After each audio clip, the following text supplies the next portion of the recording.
샬롬, 아름다운 교회를 섬기는 정요셉 목사입니다.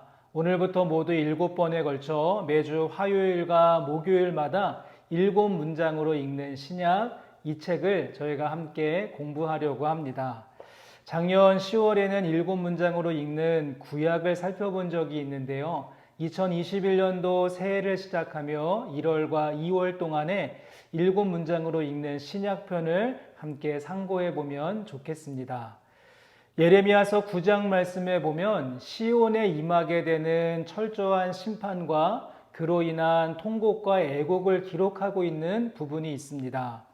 사망이 창문을 통해 넘어 들어오고 궁궐에 들어오며 밖에서는 자녀들을, 거리에서는 청년들을 멸절하려 한다라고 하는 표현이 있습니다. 시대 가운데 임한 참담한 재앙을 기록하고 있는데요. 여러분, 이때 예레미야가 멸망을 목전에 둔 유다에게 정말 필요한 것이 있다라고 말합니다. 그것은 지혜로운 자의 지혜도 용사의 용맹도 부자의 부함도 아니었습니다. 예레미야서 9장 24절 말씀에 자랑하는 자는 이것으로 자랑할지니 곧 명철하여 나를 아는 것과 나 여호와는 사랑과 정의와 공의를 땅에 행하는 자인 줄 깨닫는 것이다 라고 이야기했습니다. 여러분, 정말 자랑해야 할 것은, 그리고 끔찍하고 절망적인 위기를 타개하고 뚫고 나가는 유일한 길은 무엇입니까? 하나님을 바로 아는 것, 하나님이 어떠한 분이신가를 깨닫는 것이다 라고 알려주고 있습니다. 여러분, 현재 우리의 모습도 어떻습니까? 끝나지 않은 위기, 계속되는 혼란, 가중되는 바이러스의 공포 가운데 있기에 우리 역시 여호와를 아는 것, 여호와 하나님께서 주신 말씀을 깨닫고 알아가는 것이 우리의 힘이 되는 줄로 믿습니다. 이번에 함께 공부하는 과정은 숲과 나무 가운데 숲을 보는 시간이라고 할 수가 있습니다. 신약 말씀 전체를 7문장으로 요약하며 전체를 조망해 보는 시간을 가지려고 하는데요. 먼저 7개의 핵심 키워드를 보시면 이 책의 저자인 게리 버즈는 그 7개의 키워드를 성취, 하나님의 나라, 십자가, 은혜, 언약, 성령, 그리고 완성, 이렇게 7개의 단어로 신약을 정리하고 있는데요. 여러분 어떻습니까? 하나하나 모두가 우리가 하나님을 알아가고 신앙생활을 함에 있어서 든든한 토대와 기초가 되는 내용들입니다. 구슬이 서말이라도 깨어야 보배다라고 하는 말처럼 이 중요한 내용들을 우리가 함께 차근차근 연결하며 하나님께서 우리에게 주신 보배와 같은 신약 말씀 전체를 구조적으로 살펴볼 수 있는 시간을 삼고자 합니다. 자, 이제 오늘은 첫 번째 주제로 성취, 이 성취에 대한 내용을 살펴보려고 하는데요. 저는 성취에 대한 내용을 시작하면서 우리가 보게 되는 사복음서가 어떻게 쓰여지게 되었는지 잠깐 그 과정을 먼저 소개하면 좋을 것 같습니다. 저희가 보는 신약 성경의 배열의 순서를 보면 마태, 마가, 누가, 요한, 이 사복음서가 신약 말씀에 제일 처음에 등장하기에 사람들은 이 사복음서가 가장 먼저 기록되었을 것이다 라고 생각을 합니다. 여러분, 그러나 이 사복음서의 기술은 조금 시간이 지나고 난 다음에 이루어지게 됩니다. 이미 사도 바울이 쓴 서신서들이 기록되고 사람들에게 읽혀질 만한 그러한 무렵, 그러니까 AD 한 65년경에서 70년경 사이에 이 사복음서 말씀들이 기록되는 것이죠. 그러니 이미 예수님의 사역이 맞춰지고 적어도 30년 혹은 40년 후에 기록된다라고 보시면 좋습니다. 그렇다면 왜 이 복음서 말씀을 기록하게 되었을까요? 예수님께서 부활 승천하시고 성령 강림 사건 이후에 교회가 세워지게 되고요. 또한 사도들의 열심으로 인하여서 교회는 빠른 속도로 성장하며 넓은 지역으로 퍼져나가게 됩니다. 그런데 주후 60년경부터 로마로부터 교회는 엄청난 핍박과 박해를 받게 되고 왕성하게 활동하던 이 사도들도 하나둘씩 순교하게 되는 것이죠. 그래서 마태, 마가, 누가, 요한은 이 예수님의 일생과 가르침, 그리스도의 사역과 행적을 문서로 기록하고 정리하여서 현재 핍박과 환난 가운데 있었던 성도들에게 그것을 열람하게 함으로써 그들을 위로하고 우리가 믿고 따르는 예수님이 어떠한 분이신가 알려주고자 하는 목적을 가지고 펜을 들게 된 것입니다.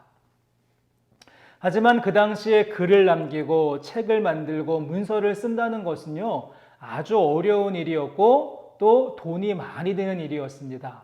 파피루스 종이 한 뭉치를 구입하는데 염소 12마리를 팔아야 했다라고 하니 만만치 않은 일이었죠. 또한 두루마리에 글을 쓴다는 것은 특별한 기술을 가지고 있었던 필경사들만이 할 수 있었던 일이었습니다.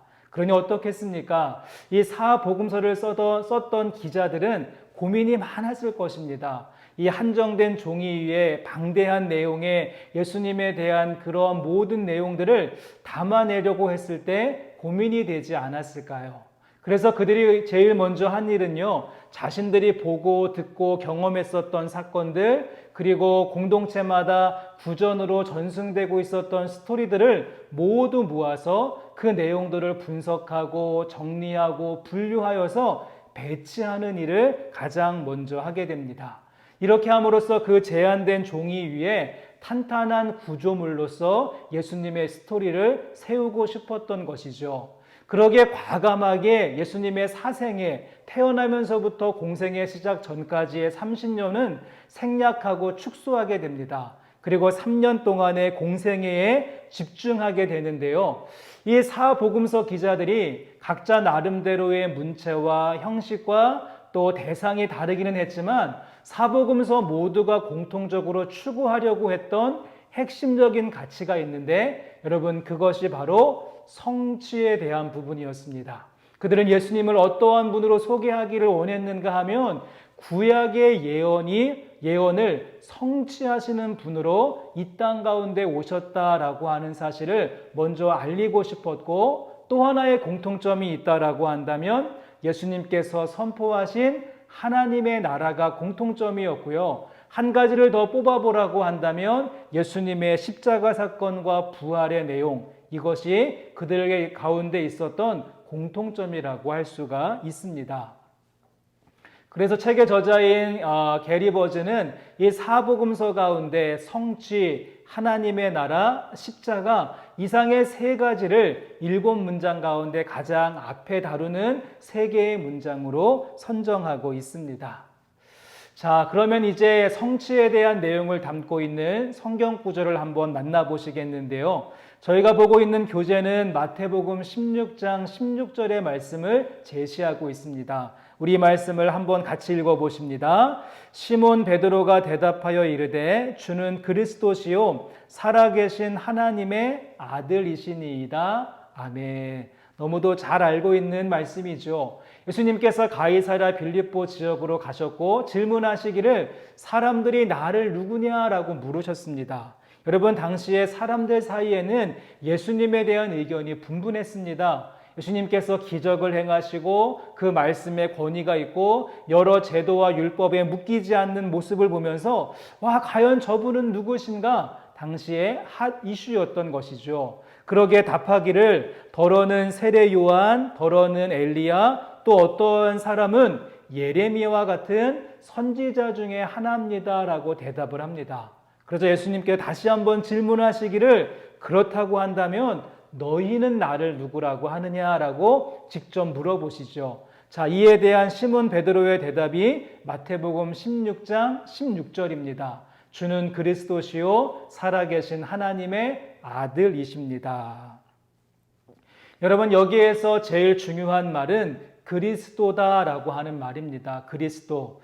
어떤 분은 예수 그리스도가 이름인데 앞에 있는 예수는 first name이고 뒤에 있는 그리스도는 family name인 줄 아시는데, 여러분, 여기에서 그리스도다라고 하는 것은요 기름 부음 받은 자라고 하는 뜻으로 헬라어입니다. 그리고 구약 말씀 속에 구약 말씀을 쓰고 있는 히브리어에도 기름 부음 받은 자라고 하는 말이 있는데 메시아가 그 뜻이죠. 그러니 구약이 예언하고 현재 이스라엘 백성들이 기다리고 있었던 메시아 기름 부음 받은 자가 헬라어로 무엇입니까? 그리스도라고 하는 말입니다. 그래서 이 시몬 베드로가 고백하고 있었던 이 말을 다른 말로 바꾸어 본다면 주는 그리스도시오는 다른 말로 주는 우리가 기다리고 있는 메시아, 구약이 예언하고 예견했던 그 메시아가 되십니다라고 하는 의미입니다.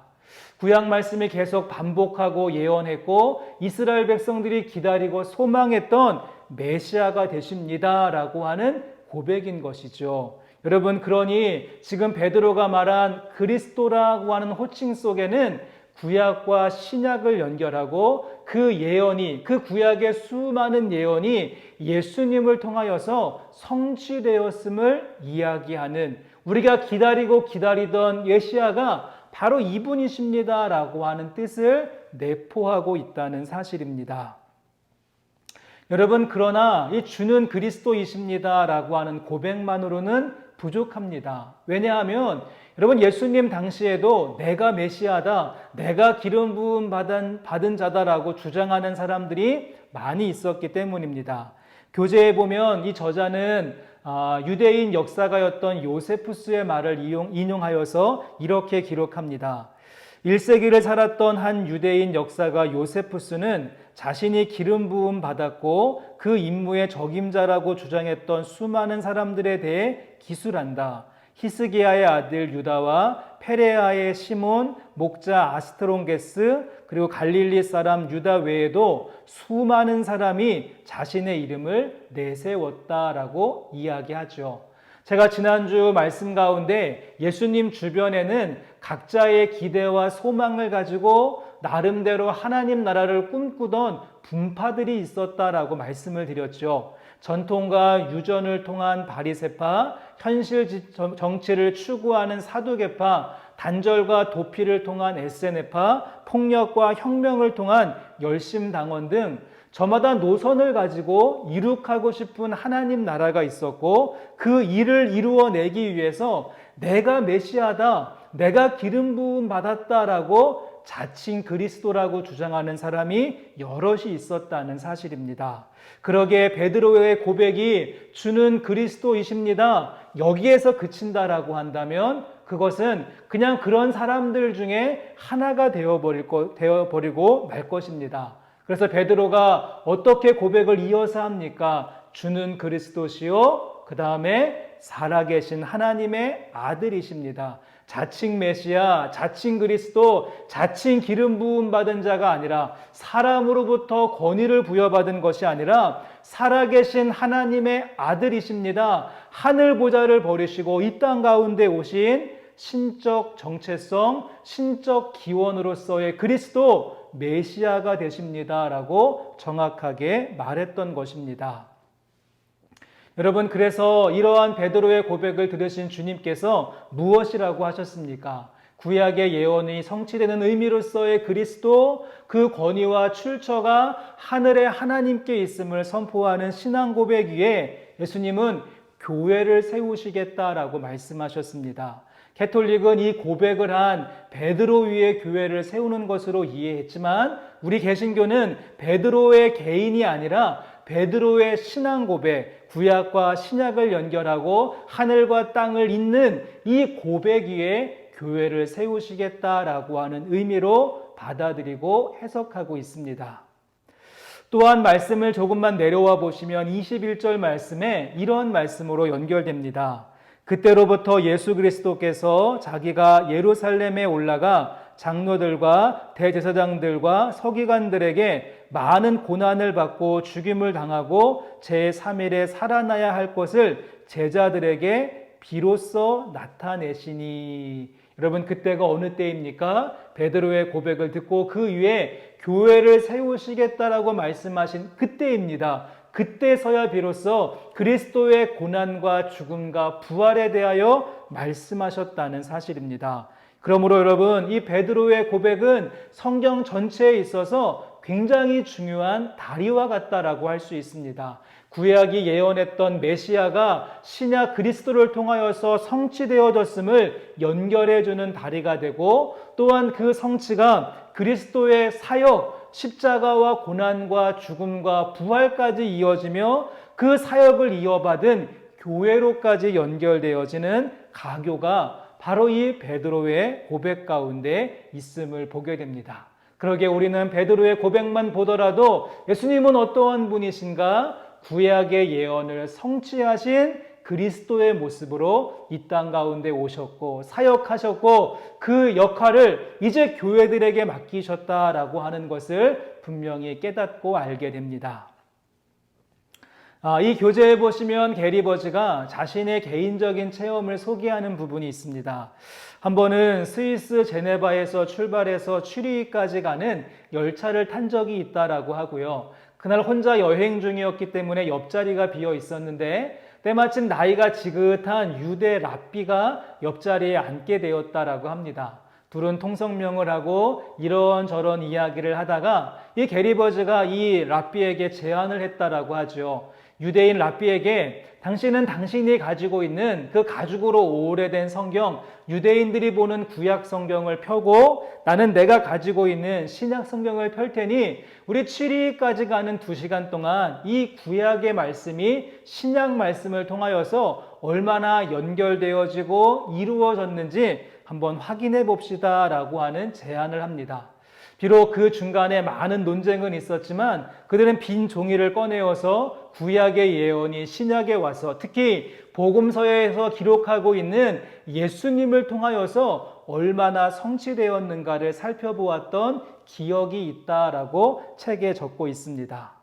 플로이드 해밀턴이라고 하는 학자는요, 기독교 신앙의 기초라고 하는 책을 통하여서 구약 성서 안에는 예수님이 성취하게 되어지는 예언이 332가지가 있다라고 발표했고, 또 페인이라고 하는 학자는 예수님에 의해서 191개의 예언들이 성취되었다라고 기록해 놓고 있습니다. 여러분, 지난주 금요일에 묵상하셨던 생명의 삶 본문을 기억하십니까? 짧은 본문 말씀 안에 이루려 하심이다 라고 하는 말이 3번씩이나 반복이 됐습니다. 그 마태복음 짧은 본문 안에 이는 주께서 선지자를 통하여 말씀하신 바 애굽으로부터 내 아들을 불렀다 함을 이루려 하심이라.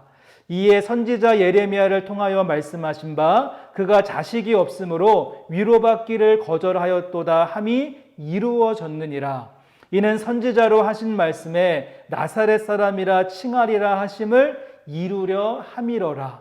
여러분, 마태복음에만 구약의 말씀이 65회 인용되고 있고 그 중에 10번은 우리가 앞에서 보았던 것처럼 어떠한 선지자가 뭐라 했는데 예수님을 통하여서 그것이 그대로 이루어졌느니라. 너무도 확실한 예언과 성취를 말하고 있다는 것입니다.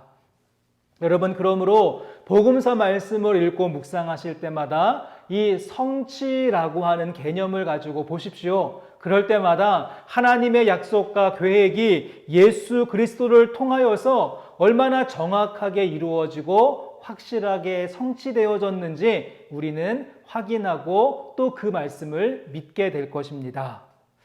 저는 예수님의 성취에 대한 말씀 가운데 가장 중요한 구절이 있다면 마태복음 5장 17절 말씀이라고 생각합니다. 산상수훈 가운데 예수님께서 이렇게 말씀하시죠. 구약의 율법들을 쭉 말씀하시면서 마태복음 5장 17절 말씀에 내가 율법이나 선지자를 폐하러 온 줄로 생각하지 말라. 폐하러 온 것이 아니요 완전하게 하려 함이라 라고 말씀하셨습니다. 여러분, 여기에서 율법과 선지자는 예수님 당시에 구약을 부르는 말이었습니다. 내가 구약을 폐하러 온 줄로 생각하지 말라. 완전하게 하려 함이라. 전 좀 약간 아쉬운 것이 여기서 완전하게 한다라고 하는 번역이 조금 아쉽습니다. 완전하게 했다라고 번역하게 되어지면 약간 느낌이 어떻습니까? 완전하게 했다라고 하는 말 속에는요, 무엇인가 불완전하고 부족한 것이 있었는데 그것이 채워지고 보완됐다라고 하는 의미를 갖지 않습니까? 여러분, 그렇다면 하나님의 말씀인 구약이 부족한 책이고 불완전한 책이 되어버린다는 것입니다. 그런데 여러분, 여기에서 완전하게 했다라고 하는 말의 헬라어는 마태복음 말씀 가운데 빈번하게 나오는 단어, 저희가 앞에서 보았던 이루어졌다, 성취되었다라고 하는 말을 쓰고 있습니다. 여러분, 그러게 예수님께서 말씀하신 이 완전하게 됐다라고 하는 말의 의미는 구약의 말씀이 불완하고 부족했는데 그것이 완전하게 됐다라고 하는, 채워졌다라고 하는 말씀의 의미가 아니라 구약에 선포하고 말했던 율법과 선지자, 이 모든 말씀을 예수님께서 받으셔서 어떻게 살아내셨는지, 어떻게 이루고 성취하셨는가, 유대인들이 번번이 실패하고 넘어졌던 그 구약의 말씀들을, 그 율법과 선지자들의 말씀을 어떻게 생활 속에서, 삶 속에서 구현해냈는가, 특별히 십자가의 길을 통하여서 성취하고 이루셨음을 보여준다라고 하는 말입니다. 그러기에 완전하게 했다라고 하는 말보다는 구약의 율법과 예언서의 말씀들을 우리 예수님께서 이루어내셨다, 성취하셨다. 특별히 그분의 공생의 삶을 통하여서, 그분의 인생을 통하여서, 그분의 말과 행동을 통하여서 구약의 말씀을 삶 속에 적용하고 나타낼 수 있는 모습을 보여주셨다라고 해석하면 더 좋지 않을까요? 자, 이런 의미에서 여러분, 성취의 관점을 가지고 성경을 읽어보시되 단순히 구약과 신약의 말씀을 짝짓기 하는 차원에서 읽는 모습을 벗어날 수 있어야 됩니다. 아기 예수님이 애굽으로 패신하신 것은 호세아서 11장 말씀과 맞고, 처녀가 잉태한 것은 이사야 7장과 맞고, 나귀를 타신 것은 스가랴 9장 말씀과 맞다. 이렇게 단편적으로 신약과 구약의 말씀을 줄긋기 하는 말씀을 넘어서 이 땅에 오신 예수님께서 그 구약 말씀 전체를 담으셔서 이 땅 가운데 어떻게 하나님의 말씀을 살아낼 것인가, 이러한 관점을 가지고 예수님께서 펼쳐가신 모습으로, 그러한 관점으로 이루어 가시고 완전하게 하시고 성취하게 하셨다라고 하는 말씀으로 읽어본다면 우리에게 큰 은혜가 될 것입니다. 또한 우리는 한 걸음 더 나가서 주님을 따르는 하늘 백성으로서 우리도 주님처럼 우리에게 주신 하나님의 말씀 읽고 묵상하고 끝내는 것이 아니라 이 말씀이 내 삶 가운데 적용되어질 수 있도록, 내 인생 가운데 화석처럼 딱딱한 말씀이 되어버리는 것이 아니라 살아서 역사하는 운동력 있고 좌우의 날선공과 같이 내 삶 속에서 녹여낼 수 있는 말씀이 되고, 그럴 때 우리도 예수님처럼 우리도 이 말씀을 이루었다, 완성했다, 또 성취했다라고 하는 예수님의 제자의 모습으로 살게 될 것입니다. 아마 이 영상을 보시는 분들 가운데는 예수님을 하나님의 아들로, 이 땅의 구원자로, 나의 주님으로 영접하고 고백하며 사시는 분이 있으실 것이고, 또 어떤 분은 그렇게 믿고 싶지만 아직 믿어지지 아니하시는 분들, 고민하시는 분도 있으실 것입니다. 또 어떤 분들은 정말 그럴까 하는 물음표를 가지고 탐색하시면서 보시는 분도 있으실 텐데요. 여러분, 예수님에 대한 여러분의 태도가 어떠하든지 저는 한번 제안하고 요청하고 싶습니다. 여러분, 예수님에 대하여서, 예수 그리스도에 대하여서 다시 한번 주목해 보시기를 바랍니다.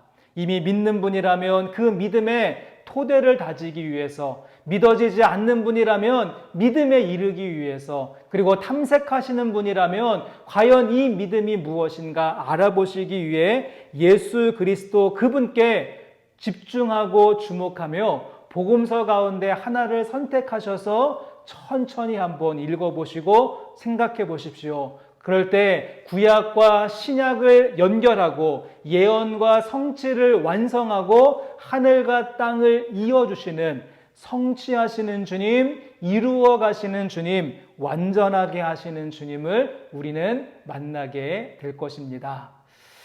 이번 강의 함께 해주셔서 감사드리고, 다음번에는 우리 정주환 목사님께서 하나님의 나라 두 번째 주제를 가지고 함께 말씀 나누겠습니다. 남은 한 주간 주님의 은혜 가운데 승리하실 수 있기를 바랍니다.